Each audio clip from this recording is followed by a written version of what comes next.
그런데 얼마를 증여했는지, 증여세는 얼마를 냈는지 자료 제출하지 않으셨죠? 3억 6천의 증가의 분에 대한 기록이 없다는 것입니다. 그 자체가 불법 증여입니다. 후보자님, 자녀 중 장녀는 프랑스와 영국에서 7년, 장남은 미국에서 10년 유학하셨는데 장남은 군 복무 기간을 제외하더라도 약 8년간 유학 생활을 했습니다. 장남을 위해서 생활비나 학자금을 매년 얼마씩 지원했습니까?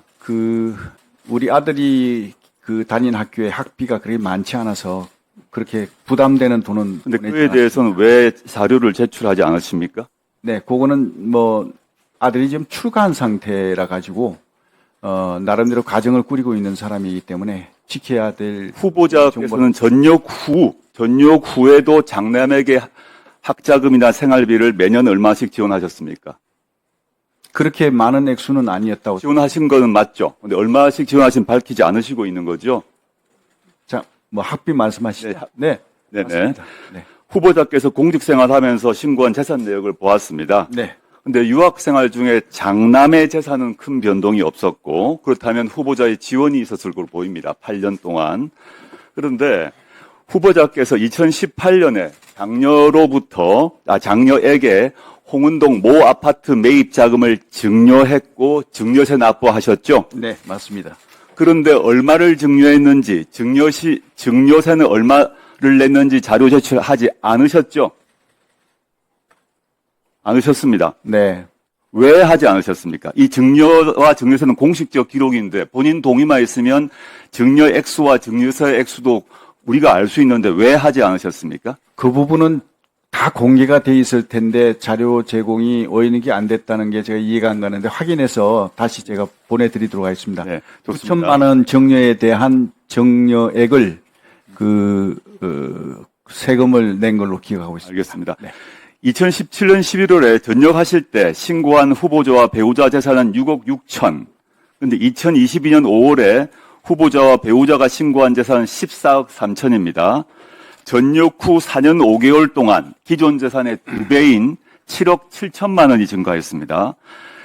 이래서 이제 실제 여당 의원께서도 강대식 의원께서도 이상하게 생각하셨는지 이 증가 내용 입증 자료를 요구하셨는데 강대식 의원님이 요구하셨는데 제출하지 않으셨습니다. 왜 제출 안 하셨습니까? 그 자료를 저는 다 제출한 걸로 알고 있는데 제가 확인해 보겠습니다. 그리고 그 부분은 제가 지금 구두로. 아니, 그건 나중에 주시고요. 그러면 제출하셨다는 네네. 말입니까? 제가 확인해 보겠습니다. 근데 지금 저희가 자료를 의원실에서 국세청 등을 통해서 제출한 자료를 모아봤습니다. 모아서 정리를 해봤더니 전역 후에 4년 5개월 동안 이수페타시스, 중앙건설 등에서 받은 월급, 퇴역연금 합하니까 약 매년 1년 정도 소득이 있었습니다. 이 기간 동안에 신용카드와 현금 약 매년 7천만 원 정도 사용하셨습니다. 대략. 그리고 이때 2018년에 장녀 아파트 매입 위해서 증여하셨고 장남 유학을 위해서 지원하셨습니다. 맞으시죠? 맞습니다. 예. 그런데 2018년과 21년 두 차례 아파트 거래를 통해서 총 4억 1천만 원의 시세 차익을 얻으셨습니다. 이것이 거의 유일하게 입증 가능한 금액입니다. 그러면 재산 증가액 7억 7천 중에서 이 시세 차액 4억 천 외에 3억 6천이 어떻게 늘어나는지 확인할 수가 없습니다. 3억 6천의 증가의 분에 대한 기록이 없다는 것입니다. 이것이 앞으로 오늘 오후에 개원식이 있고 시간이 충분하니까 이 3억 6천에 대한 자료를 제출해 주시고요. 그 다음에 2020년 7월 후보자께서는 장녀로부터 홍은동 모 아파트를 매입하셨습니다. 맞죠? 네. 근데 그때 취득신고서를 보게 되면 이제 법상 친족 간 거래이기 때문에 친족 간 거래가 표시가 되어 있어야 하고 법상 입금 내역서가 첨부되어야 합니다. 취득세 신고서가 있습니다. 근데 제가 지금 오늘까지 이 취득세 신고서를 받지 못했습니다. 제출 안 하셨죠? 한번 확인해 보겠습니다. 네. 취득서 신고서에 실제 거래 내역이 없거나 취득세 등록증에 기재가 안 되면 그 자체로 불법 증여가 되기 때문입니다. 그래서 2020년 7월 이 시점에 취득세 신고 필증을 또 확인할 게 하나 있는데 보시면 계약금으로 1억 7천 지급했고 잔금 3억 8천 전세 보증금 승계로 대체했다라고 신고하셨습니다. 이 아파트는 매입 1년 후에 2021년 6월에 후보자가 거주하시게 됩니다. 네. 맞죠? 제가 질문은 이것입니다. 이때 그 전세 보증금 후보자가 돌려주었습니까? 전세를 끼고 그 샀다가 나중에 그걸 바로 그 아파트에 사셨는데 그 전세 보증금 후보자가 돌려줬습니까? 아니면 장녀나 사위가 돌려줬습니까? 매우 중요한 문제입니다. 네, 그거는 이제 그 모녀 간에 그 이사하는 과정에서 주택을 매입하고 이사하는 과정에서 금전 거래가 있었는 걸로 알고 있습니다. 그런데 네. 그 금전 거래를 세무서에서 그 국세청에서 어떤 조사하는 과정에서 이건 정려로 볼 수 있다. 그런 어떤 판단이 있었기에 그러면 거기에 대한 세금을 무는 게 맞다. 그래서 세금을 다. 그 부분에 대한 전세 보증금 승계 대체 관련해서 후보자가 돌려준 거는 맞죠. 후보자가 그 해당 액수만큼을 돌려준 거죠. 딸 본인이 돌려주신 건 맞죠. 예, 그렇습니다. 본인이 돌려주신 거죠. 예. 장녀나 사위가 돌려주신 건 아닙니까? 그건 아닌 걸로 알고 있습니다. 그럼 그 비용 출처는 어디입니까? 본인이 돌려줬다는 그 자금 출처가 무엇입니까? 아까 그거는 앞에 질문과 마찬가지입니다.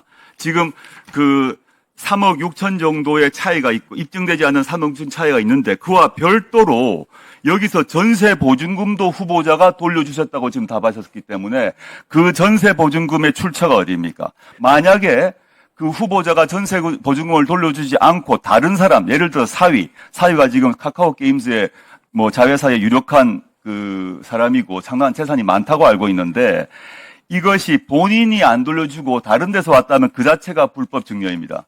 이 두 가지 점 오후까지 반드시 제출해 주시길 바랍니다. 네. 시간이 다 됐네요. 답변 드릴까요? 그거 관련해서는 이제 그 자금 내역이 제가 전역을 하면서 퇴직금도 있었고요. 그리고 퇴직금 플러스 해가지고 군인 공제가 이제 저희 끝났기 때문에 그 자금을 이제 받았습니다. 그래서 그런 자금들이 다 거기에 이제 포함이 된다고 저는 생각합니다. 여러분들은 지금까지 이런 이슈들을 보게 되면 어떤 생각이 드셨나요? 제가 항상 여러분들께 뉴스만 평소에 잘 챙겨보셔도 돈이 된다. 돈을 벌 수 있다고 말씀을 드렸는데요. 그 이유는 제가 지난 5월 초에 여러분들께 뭐라고 말씀을 드렸죠? 지금은 정부가 주목하고 있는 K푸드에 관심을 가져야 한다.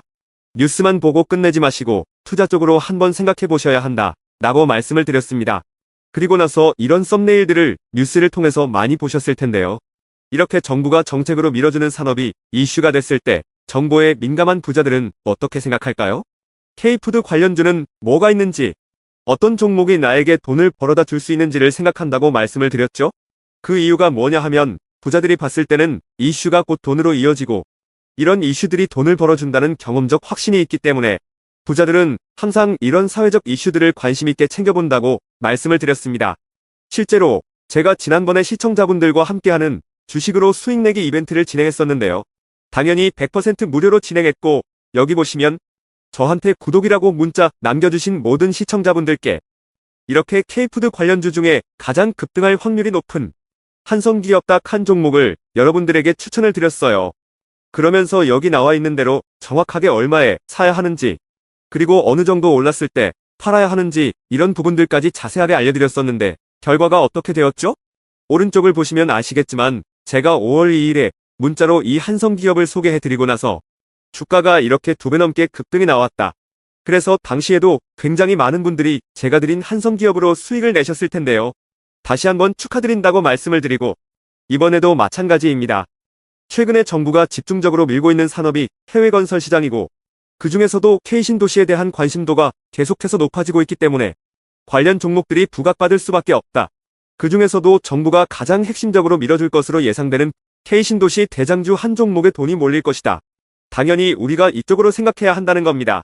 그래서 이번에도 지난번과 똑같이 저에게 신청이라고 문자 보내주시면 정부가 강력하게 추진할 것으로 예상되는 K신도시 정책주 중에 앞으로 대장주 역할을 하면서 주가가 가장 크게 급등할 한 종목을 구독자분들에게 문자로 종목명과 사고 파는 시점을 모두 알려드리겠습니다. 그래서 여러분들이 주식으로 돈 버는 연습을 한번 해보시라 이렇게 말씀을 드리고, 지금 이 영상을 보시는 시청자분들 중에 나도 이번 종목이 궁금하다 하시는 분들은 누구나 상관없이, 그리고 어느 시간대나 상관없이 부담 없이 이렇게 상단에 제 번호를 항상 남겨놓고 있습니다. 제 번호 010-4406-8870번으로 저에게 지난번처럼 신청이라고 문자 보내주시면 제가 이번에도 똑같이 무료 추천 급등주 문자를 보내드리겠습니다. 이해되시죠?